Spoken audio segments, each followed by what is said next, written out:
لو ما شفتش الأجزاء اللي فاتت من حكاية تشانج فصدقني فايتك عظمة كبيرة جدا يا صديقي. ودلوقتي بقى خليني هقولك، شفنا في الجزء اللي فات من الحكاية شفنا الشيطان المتحول لما وصل للمكان واللي على طول بقى بيهاجم العشائر والتلاميذ، بس لينا بقى فعليا بتصد هجمته ولكنه بيغفلها وبيقيدها وبياخدها لعنده بقى وبيحاول يسحب منها السيف، ولكن البت كده بترميه لبعيد. وساعتها بقى شيطان النمل ده بيتضايق عليها وبيمسك وشها كده وبيفعصه، بس البنات بقى بيهاجموه والبت بتفلت منه. وساعتها بقى مومو بتحاول تقرب منه، بتحاول تهاجمه من تاني ولكنه بقى بيرزعها بالكف الاناني ولسه خلاص هيخلص عليها، بس ابو لينا بقى وجدها وكل العشائر بيحضروا المكان. وايوه دي نهايتك يا عجل انت، والكل بقى بيتكاتفوا وبيحاولوا يخلصوا عليه، بس اللي هو بقى انتوا مجانين يا جدعان، الشيطان بضربة واحدة بس بيخلص على الكل.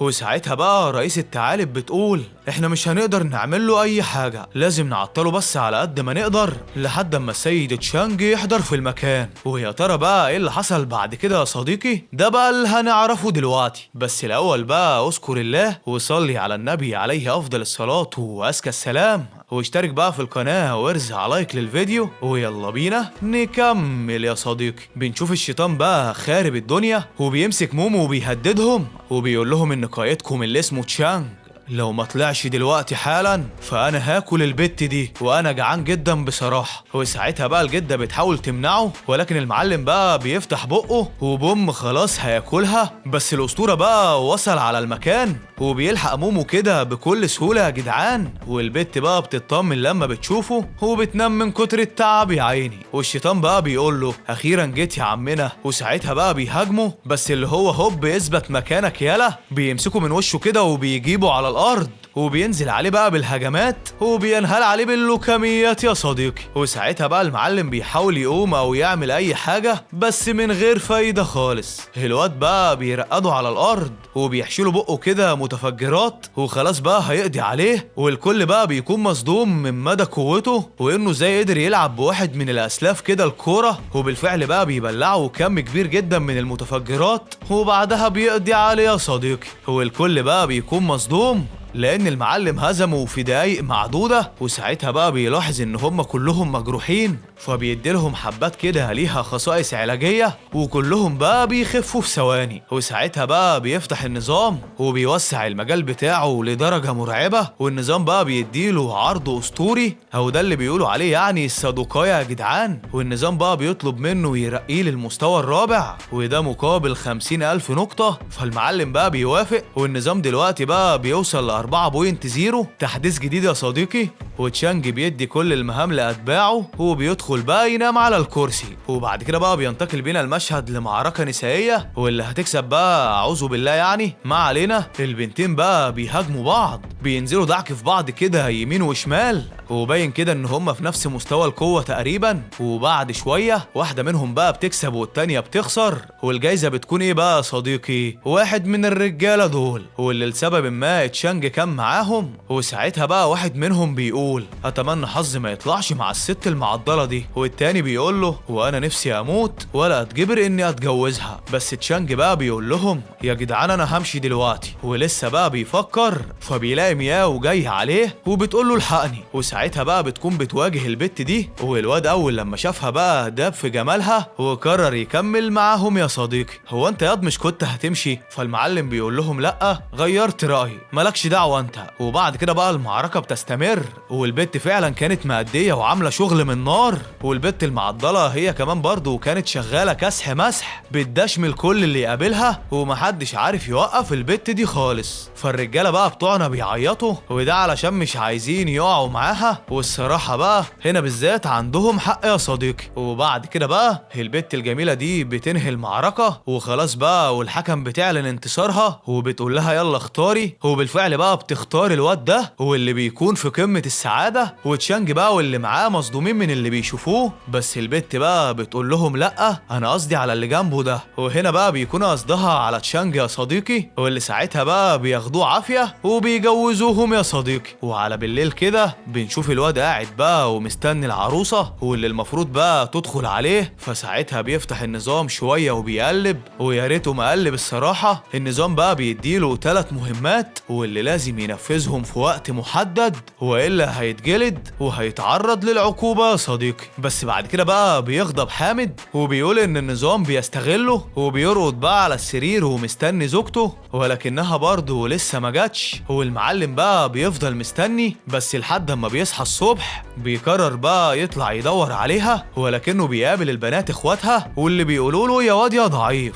البت زعلانه منك قوي. واتضح بقى ان هي قالت لهم امبارح ان تشانج ضعيف في الارتباط وهي اصلا ما دخلتلوش امبارح. فالواد بقى يا عيني بيحاول يدافع عن سمعته وفضيحته دي اللي بقت على كل لسان، بس البنات برضه بيفضلوا يرخموا عليه واللي هو الضعيف اهو الضعيف اهو. بس المعلم بقى بيسيبهم وبيروح لشينا واللي المفروض بقت مراته وبيسأل بقى عن الكلام اللي اتقال للبنات. فالمعلمة بتقول له انت اكيد عارف قصتي وعارف اني مجبرة على الجوازة دي صح؟ يعني مش بإرادتي. فالمعلم بقى بيقول لها طب رايحة فين طيب؟ فبتقول له ان هي رايحة للمكان الفلاني في المنطقة الفلانية. فالمعلم بيقول لها طيب هاجي معاكي؟ فبتقول له لا مش هينفع، اخواتي كمان جايين معايا من غير رجالتهم خالص. بس المعلم بقى لما بيبص وراه بيلاقي اخواتها بجوازتهم. فالبت بقى بتتحرق وبتقول له خلاص تعالى معانا بقى. وبعد كده بقى بيروحوا يقابلوا سيدتهم واللي بتقول حصل بينكم حاجة امبارح. فبتقول لها لأ مأجلين موضوع الخلفة ده بس شوية كده. فبتقول لها براحتكم.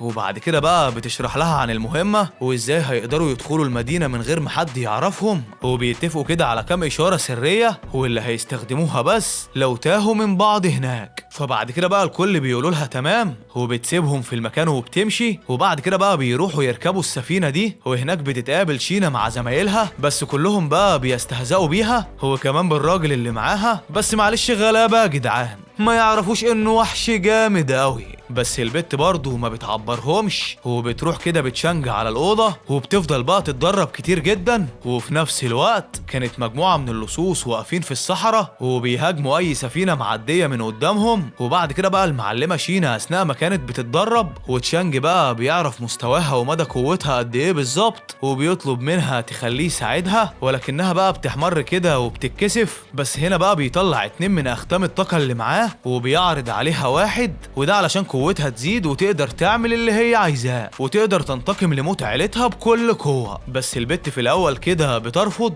بس بعدها بقى أما ما بتلاقيش أي حل تاني وبتعرف إن مفيش فرصة أحسن من كده بتوافق فعلا وبتبدأ في صقل قوتها صديقي. وبعد كده بقى بتقول له أنت ليه بتعمل معايا كده؟ ليه بتساعدني مع إني أحرجتك في المنطقة وخليتك تبان على إنك يعني مش. فالمعلم بيقول لها لا يا ستي ولا يهمك، احنا دلوقتي زوج وزوجة ولازم الزوج يدعم زوجته ويساعدها في اي حاجة عايزة تعملها ايا كانت. وبالفعل بقى البت بتخترق والواد بقى مبهور منها جامد. وساعتها بيقول لها طلعي كده حجر المؤهلات وقيسي قوتك يلا. فالبت بقى بتقيسها وبتطلع كده في المستوى الثامن.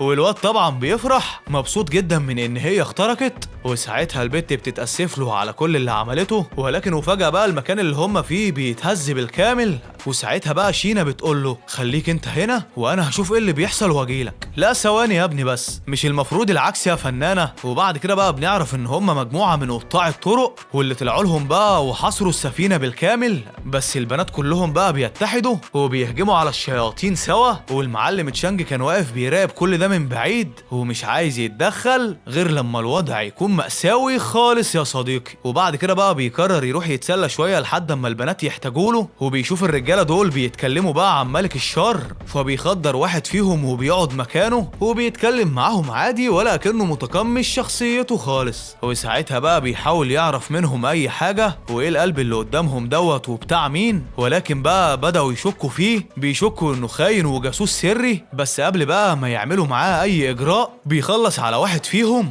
وساعتها بيقولوا له انت مين؟ فبيقول لهم انا مين؟ انا اللي ضاع من عمر سنين وهاخدكم للاعدام دلوقتي، تعالوا معايا يلا من غير شوشره خالص. فطبعا بقى ما بيرضوش وعلى طول بيهاجموا، بس هو بمجرد ما بيكسر القلب ده قوتهم بتختفي في ثواني يا صديقي. وحتى المقاتلين اللي كانوا بيهاجموا البنات بيضعفوا هم كمان وبيخلصوا عليهم في ثواني بس ساعتها بقى شينا فعلا بتحس ان في حاجه غريبه، ولكنها ما بتديش للموضوع اي اهميه وبتسيبهم وبتمشي. وبعد كده بقى بتدخل على تشانج واللي بيعمل نفسه خايف عليها وبياخدها كده يعالج لها الجروح. وتاني يوم بقى بيكونوا وصلوا اخيرا للمدينه اللي فيها المهمه، وبينزلوا بقى وبيتمشوا في شوارع المدينه. بس الصدمه بقى بيشوفوا واحد منتحل شخصيه تشانج وبيقول لهم انا اللي خلصت على 12 من جيش الخالدين. والبنات بقى ملمومه حواليه وللاسف بقى مصدقين اكاذيبه. بس المعلم تشانج الحقيقي بقى بيتضايق وبيروح يجيبه على الارض يا صديقي. بس كل البنات بقى بتغضب عليه، فالواد بيفهم ان هما كده ممكن يأذوه فبيعتذر على اللي عمله. بس برضه البنات بتبصله بغضب يا صديقي، فبيسيب لهم المكان وبيمشي. بيروح يسمع بقى كلام مفتتح البطوله وبيعجب جدا بشخصيته. وبعد كده بقى الواد بيخلص الخطاب